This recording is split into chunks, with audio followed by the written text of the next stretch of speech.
సినిమాల్లో చూడమే తప్ప కానీ ఫస్ట్ టైం రియల్ గా ఫేస్ చేసినట్టు అనిపించింది. చాలా మంది ఆయన కూడా చాలా పెద్ద పెద్ద స్టేట్మెంట్ ఇచ్చారు. ఒక దమ్ము ఉంటే పోలీసు వాళ్ళు పట్టుకోని చెప్పి ఎక్కడ ఉన్నారు ఇప్పుడు అని ఎమ్మడో రవి పోలీసులు ఏమంటే దమ్ముంటే పట్టుకోండి, నా దగ్గర 5 కోటి ప్రజల ఒక డాటా ఉంది. ఇప్పుడు మీరందరూ కూడా తెలుసు, పోలీసుని ఛాలెంజ్ చేసి ప్రభుత్వం ఛాలెంజ్ చేస్తే ఏమవుతుందనేది తెలుసు. ఇప్పుడు ఎక్కడ ఉన్నారో మీకు కూడా తెలుసు. సో ఎవరు కూడా ఇట్లా అనుకోవద్దు. చట్టం law will take its own course of action.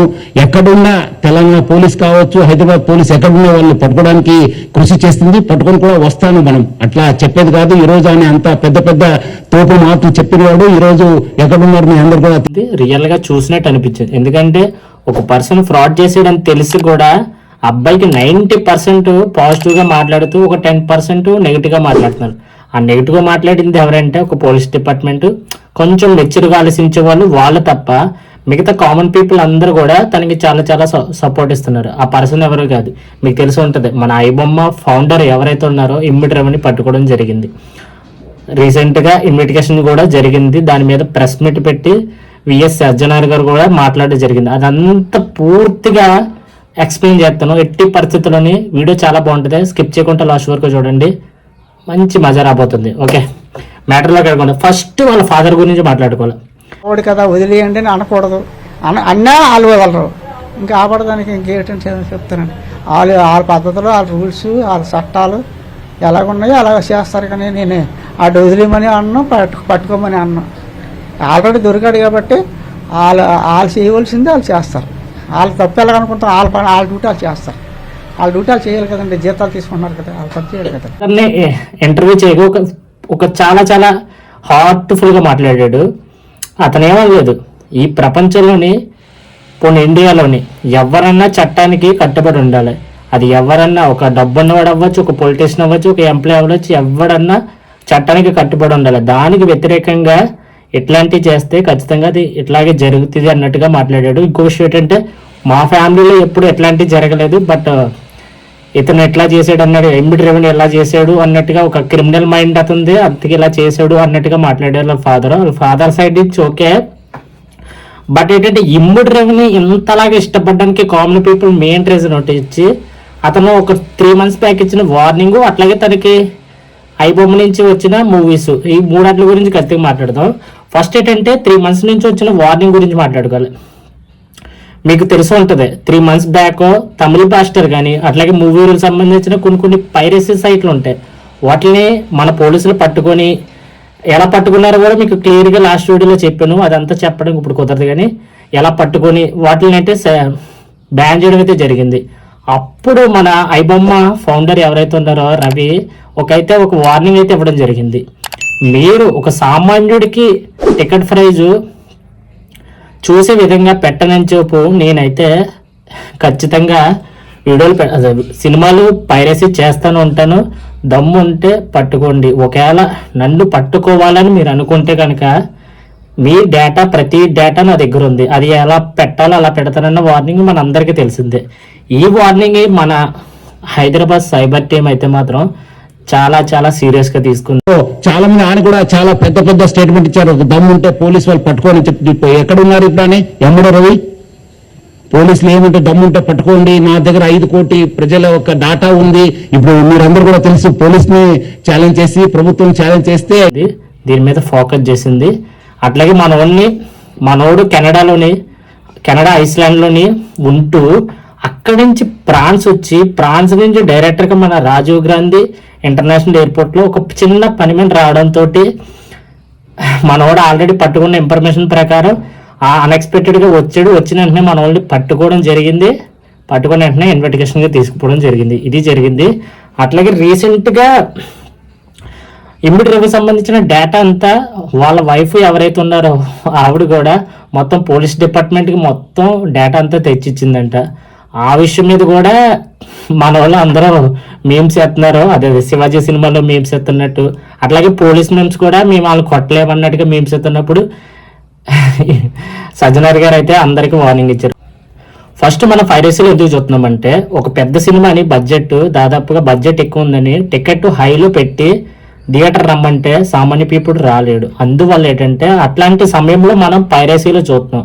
వీళ్ళు ఏమంటున్నారంటే ఒక 20 days తర్వాత ఓటీటీలో వస్తుంది కదా, ఓటీటీలో చూడండి అన్నట్టుగా మాట్లాడుతున్నారు. దిల్ రాజు గారు మాట్లాడారు, అట్లాగే చిరంజీవి గారు, అట్లాగే రాజమౌళి గారు. ఇప్పుడు అందరూ సినిమాకి సంబంధించిన వాళ్ళు అందరూ వచ్చేసి దీని మీద ఇంటర్వ్యూలు ఇవ్వడం, ప్రెస్లో మాట్లాడడం ప్రతిదీ జరుగుతుంది పాజిటివ్గా. అంటే ఇది ఒక మంచి కార్యక్రమమే, ఖచ్చితంగా మంచి కార్యక్రమం. ఎందుకంటే ఇప్పుడు వచ్చి ఇండియాలో ఎవ్వరూ చేయలేని పని మన హైదరాబాద్ క్రైమ్ టీమ్ అయితే చేసింది. ఎందుకంటే హిందీ సినిమాకి బెటర్, అట్లాగే మలయాళం, తమిళ, కన్నడ, తెలుగు సినిమాకి కూడా మంచి జరుగుతుంది. పైరసీ ఆపడానికి ప్రముఖ పాత్ర అయితే మన హైదరాబాద్ టీం అయితే చేసింది. ఈ విషయంలో ఓకే, బట్ ఏంటంటే ఒక 20 days తర్వాత ఓటీటీలో వస్తుంది కదా, అప్పుడు చూడొచ్చు కదా అంటున్నారు.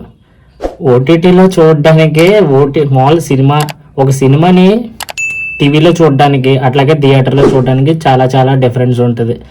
దాని బదులు టీవీలో చూసినా లేదంటే పైరసీలో చూసినా పెద్ద తేడా ఏమి ఉండదని మేబీ అందరూ పైరసీలో చూస్తున్నారు తప్ప, కానీ ఇందులో అయితే మన వాళ్ళు అయితే ఎట్లాంటివి సపోర్ట్ చేయరు. కామన్ పీపుల్ కూడా చాలా జాగ్రత్తగా ఉంటారు. ఇంకోటి విషయం ఏంటంటే మనం పైరసీలో చూడడం వల్ల మెయిన్ డ్యామేజ్ ఏంటంటే పైరసీ చూసినప్పుడు మనకు సంబంధించిన డేటా ఏదైతే ఉందో అది ఖచ్చితంగా వాడికి వెళ్ళిపోతుంది. అట్లాగే పైరసీ చూసినప్పుడు వచ్చిన అడ్వర్టైజ్మెంట్లు ఏమున్నాయో అవి బెట్టింగ్ సంబంధించినవి వన్ బెట్ సంబంధించినవి మ్యాక్సిమం బెట్టింగ్ యాడ్స్ ఉంటాయి. దానివల్ల కొంతమంది, అందరూ కాదు, కొంతమంది బెట్టింగ్ ఎడిట్ అయ్యి చాలా జీవితాలను నాశనం చేసుకుంటారు. అది పక్కన పెడితే కనుక మన డేటా వాళ్ళకి వెళ్ళినప్పుడు మనం ఎలా డ్యామేజ్ అవుతామంటే, ఫర్ ఎగ్జాంపుల్ నీ పేరు మీద ఒక క్రెడిట్ కార్డు కానీ, సిబ్లింగ్ స్కోర్ కానీ, లేదంటే ఒక క్రైమ్ ఏదైనా జరిగిందనుకో అప్పుడు ఫుల్గా డ్యామేజ్ అయ్యేది మనమే. నాకేం జరగలేదు బ్రో, ఇన్ని సంవత్సరాలు బట్టి చూస్తున్నాను కదా, ఇదేదో కొత్తగా చెప్తున్నారు అన్నట్టుగా మాట్లాడుతున్నారు.